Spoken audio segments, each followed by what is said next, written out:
our video, we're going to be talking about the stigma mental health currently has. Yeah. This has kind of come up recently because of the death of Chester Bennington, is it? Yeah. From Linkin Park. I wasn't a massive Linkin Park fan, but I feel that it's something that's affected a lot of people. So we want to kind of just tell you our opinions on some of the things that have been talked about. Yeah. But before we kind of do anything, do you want to go over some of the facts we've been reading about? Yes.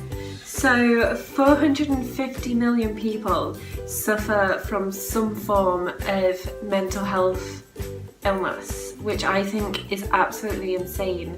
And it just goes to show how many people actually do suffer from it, but like everyone's still kind of embarrassed to talk about it. Yeah, and that's 1 in 4 people. 1 in 4. So that shows, like, if you have 3 friends, like one of them is, you know, I know it doesn't necessarily work like that, but that's in your group of friends, there's going to be someone that will struggle with something like this, and they might not be able to talk out about it because of this horrible stigma. And it's actually the second biggest leading cause of disability in the entire world. Crazy.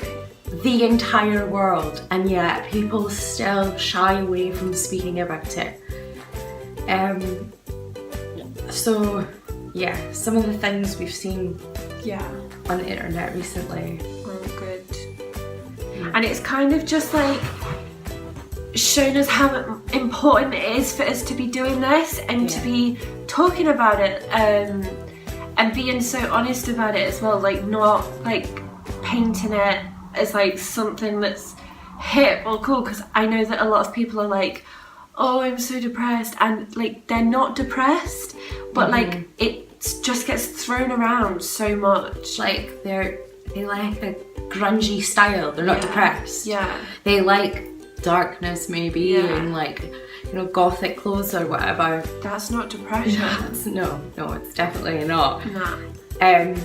One person that really shows that that's not depression is Robin Williams. Yes, like he seemed like such a happy person, like all his films were so silly, like he just seemed like a really happy, silly person, and it just goes to show you don't know what's going on in someone's life. Until you get to know a person more personally and they open up to you. And a lot of people do hide depression behind humour, and I don't think a lot of people understand that you can be funny and be sad. They don't mix. Like depression is really, really covered up a lot, and it's really upsetting to see that people can't speak out and not be judged. Like this guy from Linkin Park is dead and he's being judged on social media, like being told that suicide's an easy option, but it's not. I don't think suicide is easy at all, because if you're feeling that down and so lost that the only way to make yourself feel better is to end your life, how is that an easy decision? Like, it doesn't make any sense what people are saying. It also doesn't make sense in a way that, like, certain people are religious, right? Certain people believe in heaven and an afterlife, but not everybody does. We don't know, like, for definite what happens when you die. I believe it's just like a blank space of nothing, like you just switch off, like you don't exist anymore. That's what people, when they're struggling and they're at that low point, feel. And yeah, I feel really, really sorry for his family, and it will be horrendous. But they've lost him to an illness, they've not lost him to himself, and I think that's what a lot of people are acting like. It's like people think that because he took the steps to end his life, that it was his own fault. But just because it wasn't a physical illness doesn't mean that he was deteriorating towards that point. But yeah, it's a tricky subject, and I have had a lot of people recently disagree with me that it's a hard thing. I just don't understand. Yeah, I don't understand their logic behind I think their points. Until someone has been at that point where they feel like suicide is the only option, like, you just won't get it. There's no way to describe it. Like, I can remember when I was feeling that low, and the nurses were like, well, how do you think your friends and family would feel if you died? But you don't think about that, like, and it does sound selfish, but it's not, because it's hard to explain. But and I know for me personally, I thought my family would be better off without me. yeah, That I was a drain on people's lives, that I was making people's lives worse. Yeah. And even these like people who are out in the public, famous people, still don't see how they've affected so many people's lives and changed so many people's lives, because your brain doesn't let you think like that. It just makes you feel like there's no point at all. Like, all you're doing is like draining on society, eating some food that somebody else could be eating. Like being a burden on people. Yeah, and just ruining other people's lives. And I think that's what people don't get. They don't, when somebody takes their own life, they're not just thinking about themselves, they are thinking about other people, but it's not a positive. Yeah, it's not like rational thoughts that they're getting. Like, it's so hard because with like a physical disability, and I'm not like saying physical disabilities aren't as important, but I don't know what I'm trying to say. Like, it's obviously not easy, but you can kind of live with it.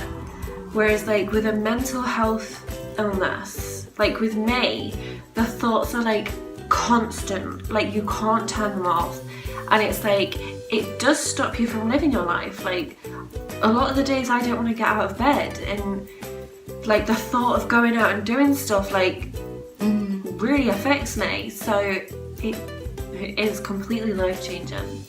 And kind of a way that I sometimes think of it is, if somebody's in hospital and something's happened to them, and there's like a 50-50 chance, and they fight for it, you know, they always say there's a higher chance if you push for it and you fight for it that you'll get better, or you'll be able to. I know a lot of people who've been like told they can't walk again have fought to walk again, and I know that's a really small percentage, but it's things like, okay, if you break your leg and somebody says to you, if you walk on your leg, you're gonna be able to walk a certain distance, but it's gonna hurt, it's gonna take longer to get better. Or if you rest it and work on getting better, it's gonna get better sooner. Yeah. With depression, that's like saying, if you keep pushing and ignoring what's going on in your head, it's just gonna keep getting worse, and you're just never gonna get anywhere. Yeah. Whereas if you try it and you speak about it and you're more open, you're more likely to get better.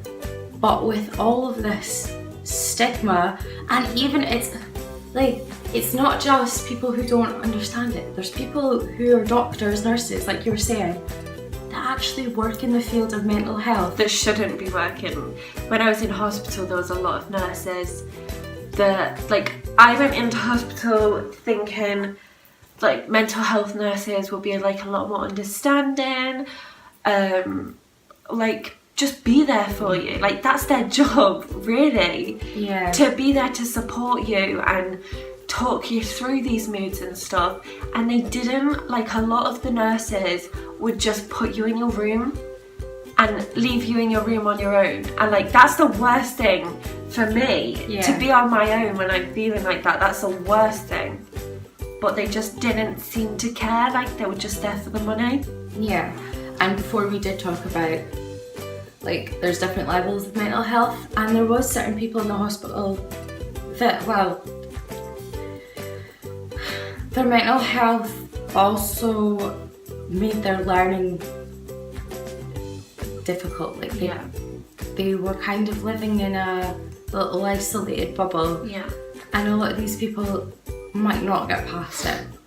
But it's the fact that the majority of the people who have mental health problems, it's either been caused later on in life by a situation, or it has been something like that they've grown up with, but it's a low level depressive. Like, you know, it's not obvious when you first see someone they have depression. In some cases it is. You can tell that they're struggling and there's something not quite right.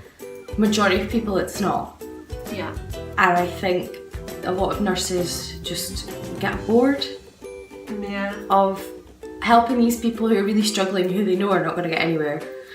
That they forget to like put their all into, and I know it's a lot saying that, but to helping those people that they can help, like make a difference with. Yeah. But yeah, I realise we've talked a lot. I mean, we just feel like so passionate about it all, and it does make me so angry to see people just being so rude about it, like, and not understanding at all. And I get it is a hard thing to understand, but there's a lot of things that are hard to understand if you've never gone through it. You're never going to understand the pain of going through chemo if you've never been through chemo. Like, I don't claim to go up to people and be like, oh, I get what you're going through, cancer really sucks. I've never gone through that. Yeah, and also, people don't write statuses about like disrespecting people that are going through cancer.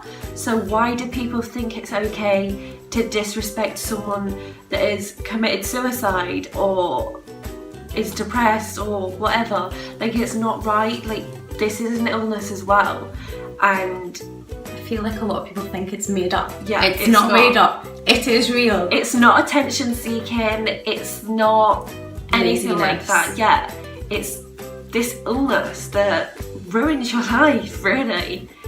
And it is heartbreaking. And I do get that if you've never been through it, you might be like, that can't be real.